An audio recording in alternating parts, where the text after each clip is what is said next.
Salve, sono felice che Rosario Perricone, direttore del Museo Internazionale delle Marionette Antonio Pasqualino e direttore editoriale delle sue prestigiose collane, abbia voluto darmi la gioia di presentare il volume di cui parliamo oggi. Le vie del Cavaliere, la riedizione del libro di Antonio Pasqualino, Le vie del Cavaliere. Io sono Alessandro Napoli, ci siamo già conosciuti in occasione della presentazione di Rerum Palatinorum Fragmenta, libro che deve molto a questo che io oggi presento. Antonio Pasqualino pubblica Le vie del Cavaliere nel 1992 per i tipi di Bompiani e il suo mentore è il suo grande amico Umberto Eco. Il volume reca come sottotitolo Dall'epica medievale alla tradizione popolare, alla cultura popolare. Di che cosa parla questo volume?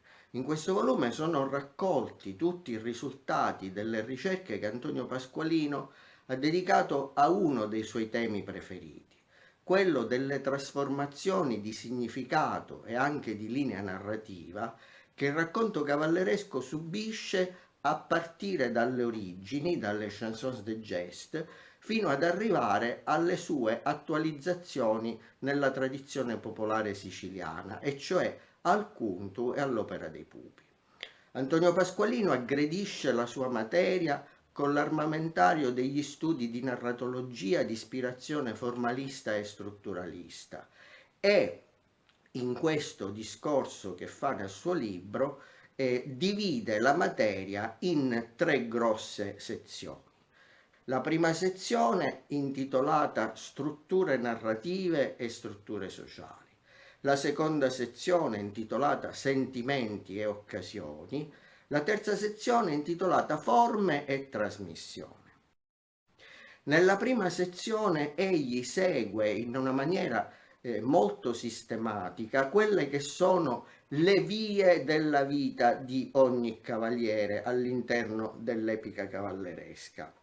Queste vie del cavaliere, questa foresta che attraversa ogni cavaliere, evidentemente, come nel gioco della narrativa cavalleresca, non è soltanto l'avventura o la quest del singolo cavaliere, ma diventa anche il percorso simbolico di ogni lettore che ha a che fare con questa forma narrativa.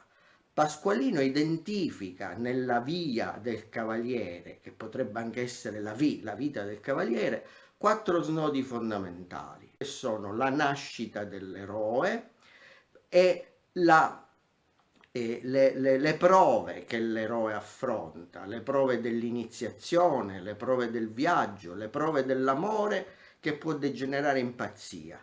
E poi il terzo snodo è assai importante, perché non dimentichiamo che questi cavalieri medievali, prima di essere ingentiliti dall'azione riformatrice della Chiesa, come ha ben dimostrato Franco Cardini nei suoi studi, erano in fondo gli eredi di quei barbari di cui ci parla Tacito nella Germania, e quindi all'interno del racconto cavalleresco assume particolare importanza l'aspetto della vendetta, che si può polarizzare in tradimento nel prototipo di Gano di Magonza, e si può polarizzare in ribellione con l'altro prototipo dell'eroe cavalleresco che è Rinaldo di Montalbano.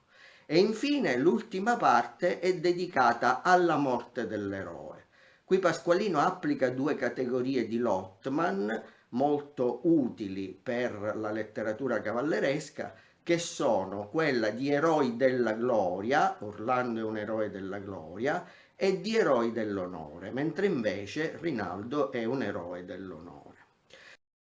In questo studio Pasqualino attraversa diacronicamente tutta la materia cavalleresca, e quindi, per esempio, soltanto per fare un esempio, sarà importantissimo e bellissimo scoprire perché, se all'origine nella chanson del Roland non è presente Rinaldo di Montalbano, dopo che Luigi Pulci ha avuto l'accortezza, l'astuzia, l'intelligenza di inserirlo nel Morgante, allora si capirà perché invece nella cultura tradizionale siciliana questo personaggio diventa necessario nel racconto della rotta di Roncisvalle proprio come protagonista antitetico al polo negativo che è Gano.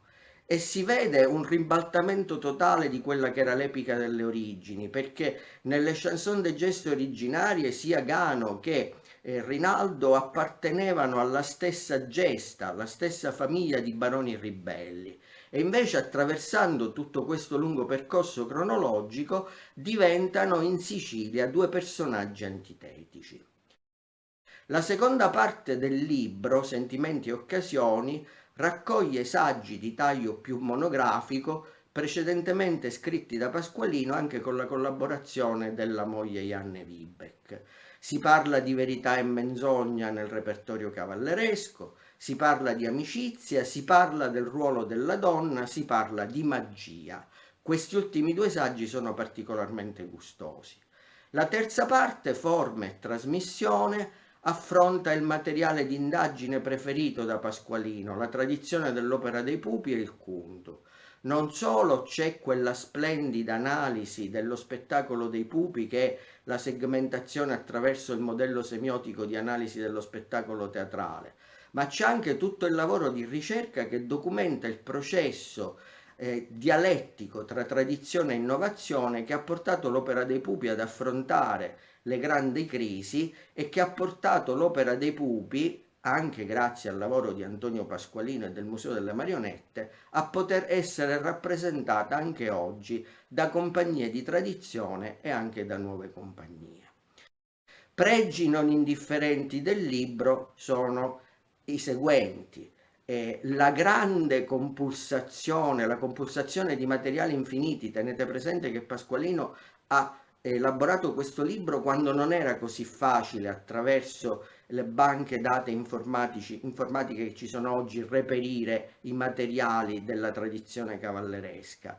La grande amabilità del racconto e poi una limpidezza e chiarezza di scrittura che hanno sempre caratterizzato gli scritti del mio maestro. Una bella riscoperta. Sono felice che Rosario abbia voluto ripubblicare questo libro e sono, lo ripeto, ancora più felice che abbia scelto me per presentarlo. Ancora un omaggio al mio maestro. Grazie.